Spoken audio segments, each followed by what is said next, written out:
अस्सलाम वालेकुम, good evening ladies and gentleman. उम्मीद करता हूँ आप सब ठीक होंगे। मैं फैसल ढेडी आपकी खिदमत में हाजिर हूँ एक नई एपिसोड के साथ जिसका नाम है mid week market recap by foundation securities, जहां हम डिस्कस करेंगे की performance takeaways of PSX from the beginning of this week.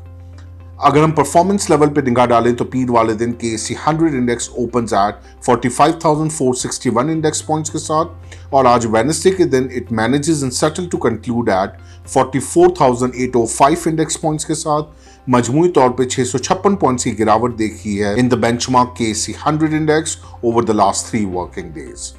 अगर हम लिक्विडिटी फैक्टर पर निगाह डालें तो पीर वाले दिन के सी 100 इंडेक्स में मजमूई तौर पे 55 मिलियन शेयर्स का काम देखा गया, followed by the same thin volumes on the Tuesday as well, जिसमें 55 मिलियन शेयर्स का काम देखा गया। और आज कदरन थोड़े से बेहतर वॉल्यूम्स नजर आए मार्केट में और ओवरऑल 74 मिलियन शेयर्स का काम देखा गया इन बेंचमार्क के C 100 index, up by 35% on day basis. जिस तरीके से वीक स्टार्ट हुआ, वीक के अंदर बड़ी लैकलस्टर एक्टिविटी नजर आई across the board on the floor of KSC 100 index, जिसमें इन्वेस्टर्स काफी अनडिसेसिव नजर आए कि हो क्या रहा है मुल्क के अंदर, किस तरफ मुल्क बढ़ रहा है, किस तरीके से इनअप्रोप्रिएट सिस्टम वर्कआउट कर रहा है जिसमें कोई क्लैरिटी नहीं हो रही है कि किस तरफ डायरेक्शन जाएगी मुल्क की।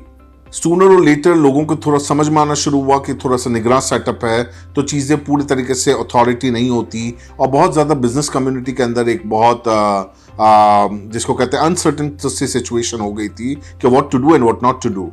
ठीक है, तो ऐसी सिचुएशन के अंदर हमने देखा कि आपका सबसे बड़ा जो इंपॉर्टेंट चैलेंज था वो करेंसी रिस्क था।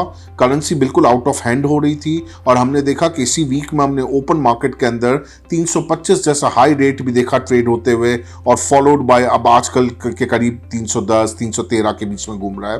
तो thanks to the successful meeting जो कि चीफ ऑफ आर्मी स्टाफ ने बिजनेस कम्युनिटी के साथ किया लाहौर में यस्टरडे, जिसके लबे-लुबाब में कुछ कॉन्फिडेंस बहाल हुआ, कुछ रिफॉर्म्स होने जा रहे हैं निगरा गवर्नमेंट और आर्मी चीफ की हिदायत के बाद कि इस करेंसी की कब मार्केट को या जिस तरीके से स्मगल्ड वे में हो रहा है उसको कंट्रोल किया जाए, उस मैकेनिज्म कुछ बनाया जाए, कुछ इसमें ग्रिप की जाए ताकि जिस तरीके से आउट ऑफ हैंड हो रहा है उस पर इस हद तक तो कमी लाई जा सकती है कि जितना ओपन मार्केट में अनयूजुअल ट्रेड या अनयूजुअल डिमांड एंड सप्लाई को क्रिएट करके काम किया जा रहा है उस पर थोड़ा सा एक कंट्रोल मैकेनिज्म डिफाइन हो सके। तो उसमें हमने देखा कि कुछ इकदाम हो रहे हैं, साथ ही साथ इन्फ्लेशन की फिजा तो कायम ही है। आप देख ही रहे हैं कि लोकल एनर्जी प्राइसेस आसमान से बातें कर रहे हैं। फिर साथ ही साथ मुल्क इस वक्त एक अजीब कश्मकश में है कि हमारे ऑलरेडी इकोनॉमिक इंडिकेटर्स बहुत ज़्यादा डिपेंडेंट हैं इंटरनेशनल ऑयल प्राइसेस के ऊपर। तो हम ये भी देख रहे हैं कि इंटरनेशनल ऑयल प्राइसेस में क्रूड के प्राइसेस दिन ब दिन बढ़ते जा रहे हैं, बल्कि एक साल की बुलंद तरीन सतह पे ट्रेड होता हुआ नजर आ रहा है इंटरनेशनल मार्केट में ऑयल के प्राइसेस $90 को क्रॉस करते हुए।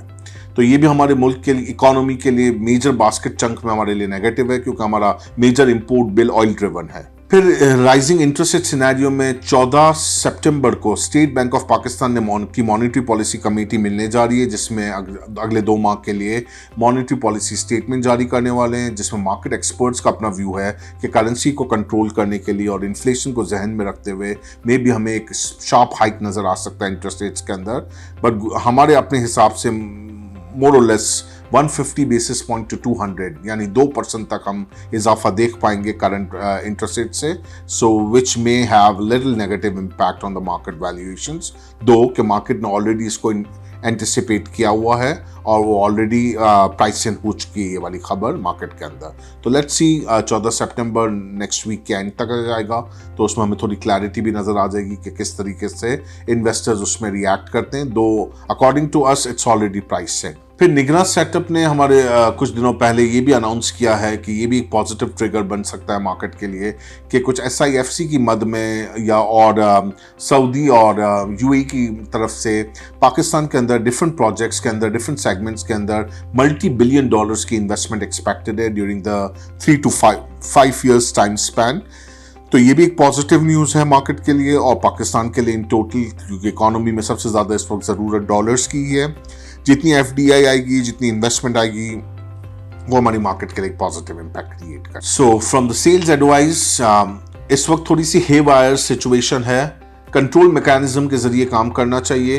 हाई डिविडेंड यील्ड स्टॉक्स में फोकस रखना चाहिए।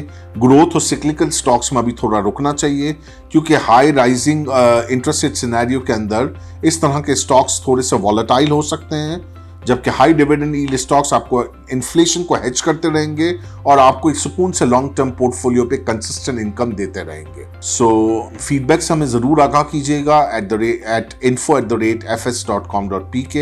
Till then, I Faisal Dhedi signing off. Take very good care of yourself and your investment too. Have a pleasant evening. Goodbye.